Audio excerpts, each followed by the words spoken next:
Hey, everybody, welcome back to the podcast. You're listening to the longest running superhero role playing game on Earth. I'm your host, the Game Master, and in this one, we're going to be talking about the Venom Symbiotes from Marvel Comics. We're going to be talking about a white Martian from DC Comics, and just all sorts of stuff. But before we get into it, smash that like button, check to see if you're still subscribed, and as always, leave us a comment.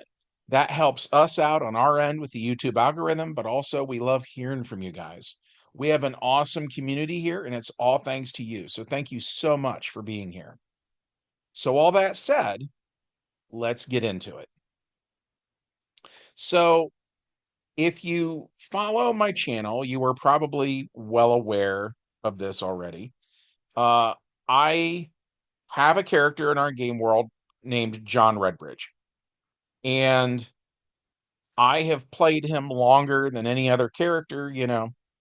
Like I'll put it this way.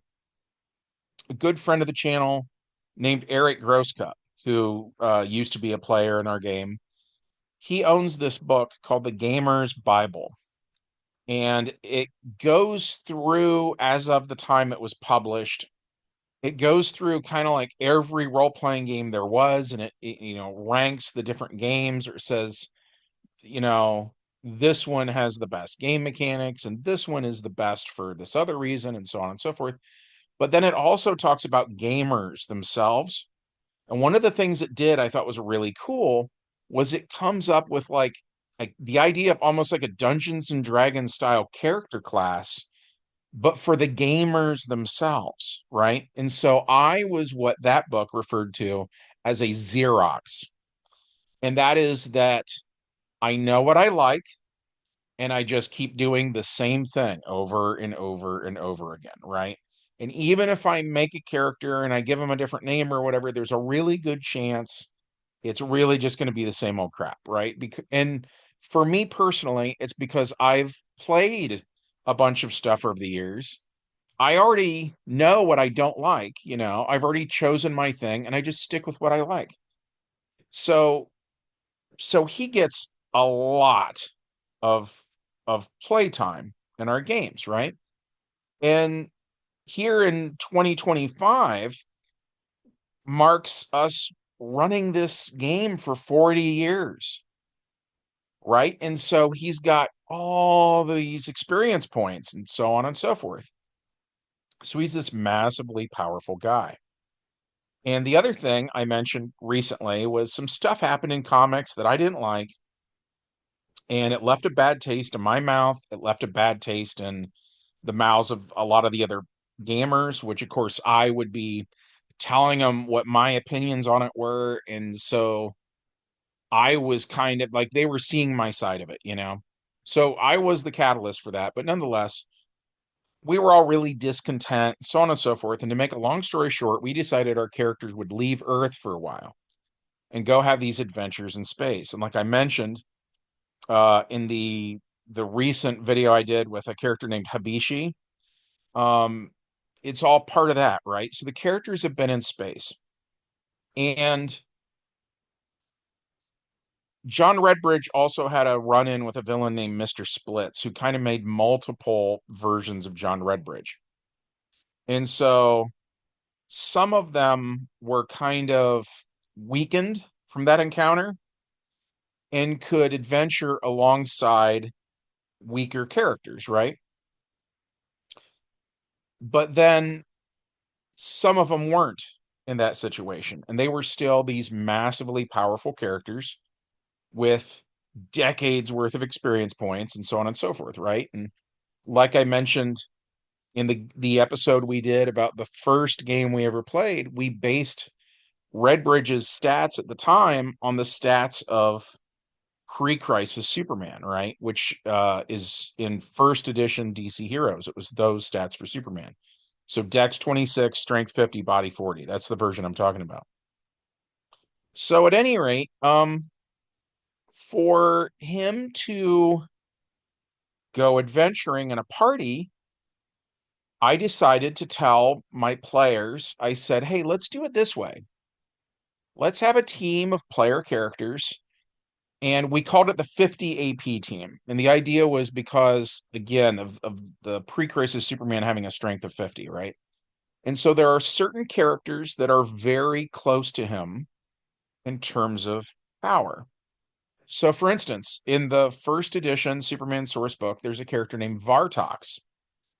And we were a little ahead of the curve there. Vartox was almost ready to make a big comeback in the comics. And weirdly enough, it was very similar to what we did because I personally looked at Vartox and he just screams 1970s. Like, his chest is showing and he's got a lot of chest hair and so on and so forth. And so we were associating him with like he should hang out at a disco and you know what I mean? And almost like they sort of touched on it a little bit in the Anchorman movies. Like some of the vibes they were giving those guys, we were doing that with Vartox. I remember saying if we made a live action movie, I thought Vartox should be played by Bruce Campbell. And mind you, this is like almost 20 years ago and stuff, so it's not, Bruce Campbell's a little different now than he was then. But you get the idea, right? We saw all this potential in him. So my friend Chris Croce played Vartox, and he nailed it, man. Croce um, is kind of like me in a way where he kind of knows what he likes, and he doesn't always venture outside of his comfort zone. At least back then. I don't know about now, but back then, I feel like that would be accurate then. But man, he did with Vartox. He played he just nailed it, man. And he had this way of talking. I won't be able to do it, but he'd be like, "Relax, ladies, Vartox is here." You know what I mean? Like it was sort of like overly cartoonishly smooth talker. And the way we ran it was Vartox thinks he's a ladies' man, and all the girls, when Vartox walks into a room, are like, "Oh my God, Vartox is here. We need to leave." You know what I mean? Like he was not at all ladies' man, and he totally was convinced he was a ladies' man. Um, and he just has like so many powers. He has like bizarre powers. But he was created to be like a rival, kind of a frenemy to the pre-crisis Superman, right? So Vartox is like a massive, massive dude. So he was the first character that we put in this game. And I can't even remember what all the other characters were. A lot of them escape me now. Um, oh, my brother-in-law Scott, he played a character that was a clone of one of Superman's sons. Superman has this kid named Larry. And believe it or not, Larry shows up like a lot over the years. It sounds kind of ridiculous. You'd think I was making it up, but I'm not. Larry pops up in all these Elseworlds stories or these imaginary stories from the pre-crisis era where Clark and Lois got married and had twins, and I want to say their names are Larry and Carol. Um, and so at any rate, at this point in our timeline, Larry has died, actually, right? But he's been cloned, and there are like at least 1,000 clones of Larry, you know?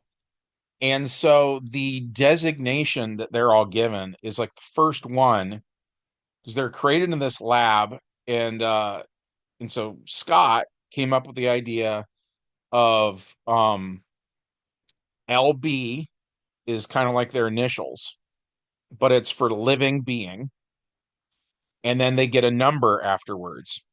So like the last one in the series is like LB 999 or whatever. And Scott played various members of that race or whatever you want to call them. Um, how do I want to put this without, because I don't want to throw Scott under the bus. Um, Scott I'm trying to think of stuff Scott himself would tell you if he was here. Scott is on a lot of medication. for a lot of mental stuff. And so he often has a hard time playing. I'll just leave it at that. He has a hard time playing. And he will make choices that to other people seem very unusual, right? And like out of character and stuff like that. So, what we said was these clones are always slowly turning into a bizarro. So they're breaking down, their cells are crystallizing, because we see that in various Superman continuities over the years that for whatever reason, when you make a clone of Superman, it's hard to do without them crystallizing. And sometimes people have pulled it off, but not with Larry. So all the Larry clones slowly become bizarros and they just kind of get less and less mentally cohesive, you know. And then usually they get shattered. After they become a bizarro, they go on some adventure, they fight something or other and get shattered. And so if Scott was playing LB 426 and gets shattered, then the next character he plays is just LB 427. You know what I mean? So he was in the party. But the character I really wanted to talk about was this girl named Belle. And how do I want to put this? So, like, are you familiar with Betty and Veronica from Archie Comics? They get used a lot. I've noticed to refer to like Betty is the good girl stereotype. Betty is the sweet girl next door. Betty is the kind of girl you would marry. She'd make a good mother to children. She's probably going to bake them cookies and tuck them into bed and read them a bedtime story and so on and so forth. That's Betty. That's when someone says she's a Betty, that's what they mean. But then there's Veronica. Veronica's hot. Veronica's a bad girl, right? She might not be the kind of girl you would marry. She's probably not going to make you cookies, right? She's going to do other things for you, though, the character's going to be tempted by, right? So the reason I say that is when I first met my wife, she was still kind of going through like kind of a goth phase and stuff like that. And a lot of her early characters, like Jink, were more of a Veronica, right? But then my wife and I got married. She, became pregnant. She had kids. Now she was, baking cookies and reading bedtime stories and so on and so forth. And all that goth stuff went away. And my wife went over to being a girly girl and started wearing pink again instead of black and so on and so forth. And the reason I mentioned this is so when the character of Belle, who is this Martian, and by the way, she's a white Martian. Martians come in like every color of the rainbow. In the pre-crisis era, there were red Martians, orange Martians, yellow Martians, you name it, right? And they usually showed up in other people's comic books. Like Superman fought, I want to say, purple Martians, because amazingly enough, the Martians find out about World War II on Earth and they root for the bad guys. And in this pre-crisis comic, there's a Martian they refer to as Martler, which is a reference to the leader of Germany in World War II. Um, but yeah, like the other colors of Martians, they show up in other people's comics. Wonder Woman at one point fights some. I can't remember if they were blue Martians or what. But there's white Martians, and the white Martians are usually depicted as bad guys, but not always, because there's a character named Miss Martian in the comics, aka Megan Morse, and she's a white Martian who's good, right? So I let my wife play a white Martian who was good. And when she starts off, she's kind of a Betty. She's not a Veronica. This is where I was going with all that. So she's a Betty. And my wife, I don't want to say she's exactly a Xerox like I am, because like I want to play the same character every game. My wife is the opposite. she's always playing other characters, and she does a thing and she's like really, really super focused on that thing.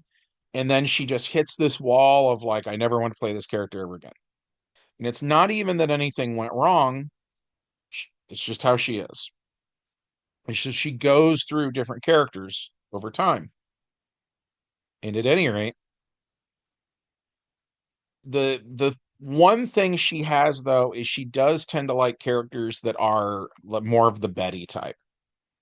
And so even if it is a different character each game, at this point in her life, she's kind of like, oh, so and so's a Betty, I'll play her, that kind of thing. So this white Martian named Belle, which I think we named after Belle from Beauty and the Beast, um, starts off very nice, very sweet. And I remember the first game I ran for them is there was a villain in the first edition Superman source book named Carb Brack. And he's a weird looking guy. If I remember correctly, he wears like a yellow and kind of indigo colored costume. I think he has white skin and red hair. And he's a weird dude, but he causes problems in this one section of space. So they go over there from what they had been doing and they deal with him. And then after that, I don't know, we run another couple games kind of in that general ballpark of space. And at one point, they encounter symbiotes, like in the Spider-Man comics, the Venom symbiotes. And I drew inspiration from the Aliens movies, where I was doing a lot of jump scares. I was having symbiotes try to jump onto a character's face. And the reason I was specifying the face is I wanted them to think of aliens, and I wanted to set a certain mood. I wanted to creep them out, so on and so forth. And so, at any rate, I had a couple of NPC guys, and like a symbiote would jump on them face first, but then envelop the entire body, and that person would look kind of like a Venom or a Carnage or whatever. And at any rate, so where everything goes wrong, because like one tries to jump on Vartox, which that would be massive if Vartox had one, it'd be a very dangerous character. But Vartox shoots him with energy blasts and stuff and just destroys it, right? But one of them jumps on the Martian. And my wife is like, well, what does this do for me? And I mentioned that in the Marvel superheroes role-playing game, um, a lot of the stuff, the way it will modify a character is they say, like, here's what your original strength was. Like in the case of Spider-Man, I can't remember, he has like incredible strength or something like that, right? But then when he has the black costume, he gets stronger. So he goes from like being able to lift, say, like a Volkswagen Beetle to being able to lift a fire truck, which, by the way, we saw in the 90s Spider-Man animated series. So the way the Marvel superheroes role-playing game treats that is they just add column shifts to how much you can lift, right? So they don't say we're replacing this strength with that strength. They say whatever your strength is, now you're stronger. So my wife saw that as beneficial and she welcomed it. And this is where everything goes wrong.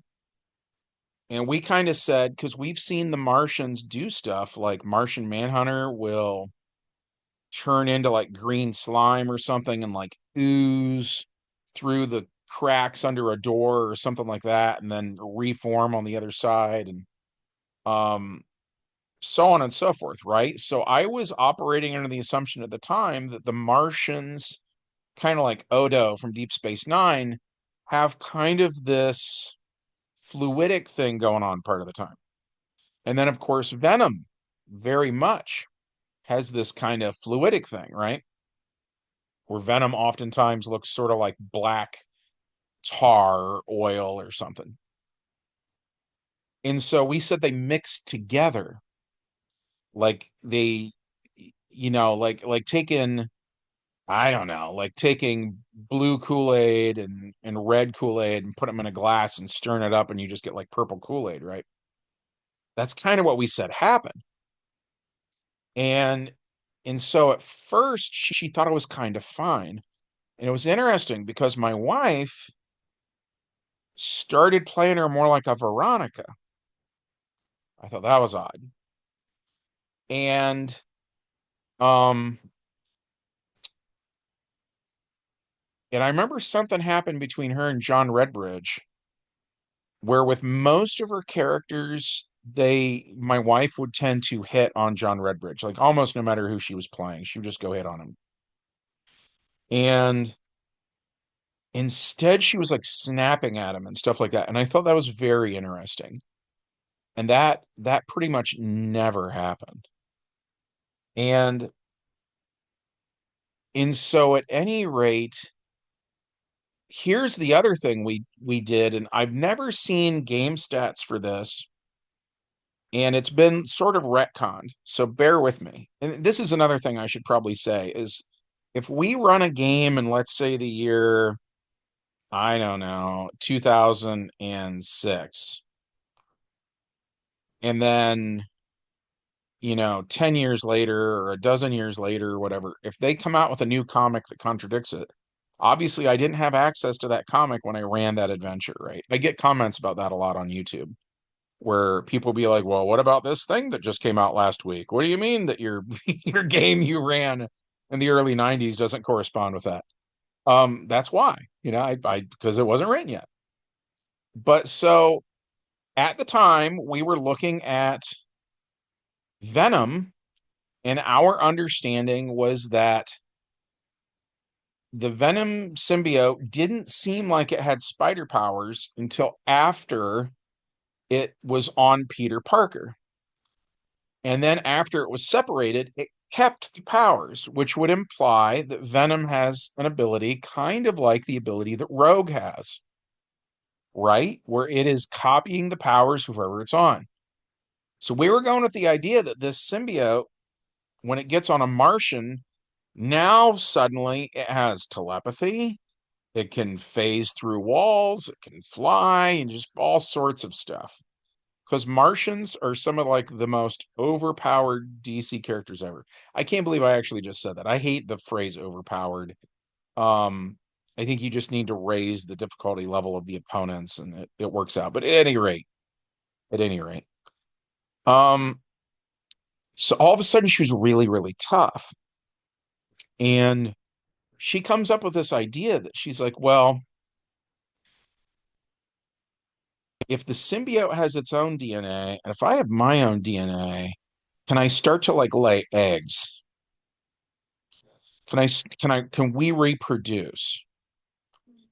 And so what happens is it's the birth of this new race. And I had played Metroid Prime. And as you're playing that game, you read the laboratory notes of these scientists that are doing some kind of an experiment, and they refer to something in the notes, and they use the word xenome, Xeno, kind of like xenomorph, but then it ends in the OME thing, like genome, like the human genome. And I remember when I read that, my mind went off in all sorts of directions. I was like, "Oh, that sounds really cool. I bet it's going to be like this when I finally encounter this thing in the game." And it wasn't like that at all, right? So I took some of those expectations I had and I took the name of the race and we applied it then to the offspring. And so then what we started doing was, well, first of all, she becomes a villain, right? I mean, I figure that's kind of obvious. But she becomes a villain. She fights the heroes and she's able to reproduce now. And so not only are we ripping off the movie Aliens with a lot of tropes from that the xenomorph have going on, But now we start ripping off the Borg from Star Trek. So she is basically this new, like, biological Borg queen. And so what happens then is she'll lay an egg, it turns into a xenome. That xenome will jump on somebody, and let's say it's a character with wings, right? Then it grows wings. And then when it lays eggs, all of its offspring have wings. And then the other thing we ripped off from the Borg was the hive mind idea because of Martian telepathy. So then all the Xenome have telepathy. They're all talking to each other, right? And they start to assimilate the heroes. And so one of the reasons I can't remember who else was in the party is they die. They for sure are able to duplicate the powers of the Larry clones. Um, they never took down Vartox though. Vartox is also just crazy powerful. So he was able to kill anything that came his way. John Redbridge, and this is one of the tougher ones, he's able to do the same thing. But they became a massive problem. And this is where we were running multiple games simultaneously. So this was the 50 AP team. And then the 25 AP team is something we were doing back on Earth around this time. And so we had, for instance, the Flash, because the Flash's super speed was around that general ballpark. And we were doing stuff with Green Lanterns, and their willpower and therefore their force manipulation was around this ballpark of power, about 25 APs. And then we had the 12 AP team, and then that was a lot of the more Marvel characters, because as it just so happens, a lot of the stuff from Marvel superheroes tends to be in that general ballpark, the 11 to 12 range. But yeah, so we were doing different things with different characters, and so nothing was stopping the Xenome. They were a massive, massive problem until we got to the point in our timeline with Blackest Night. I'm getting ready to do a video about that.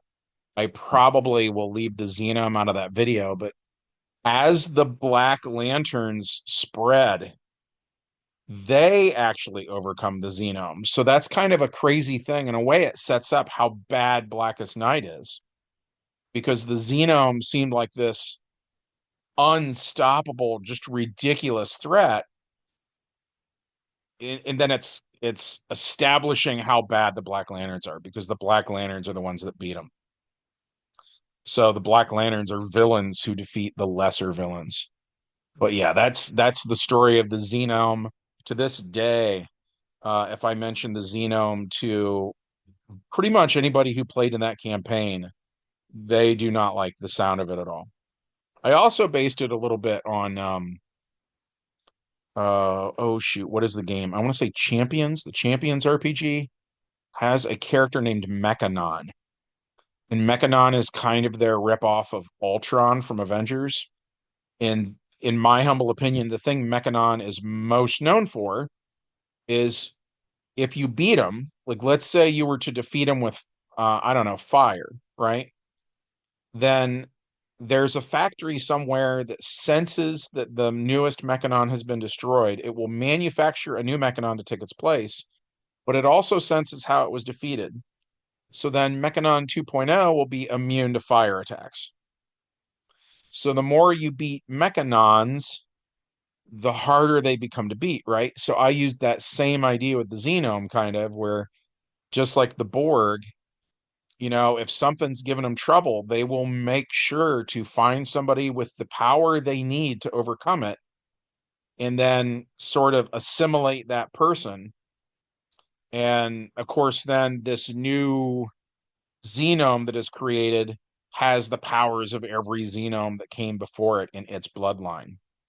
So yeah, that was the Xenome, and that's why my players fear the Xenome so much. This is also, by the way, why I didn't want to do this video before Christmas.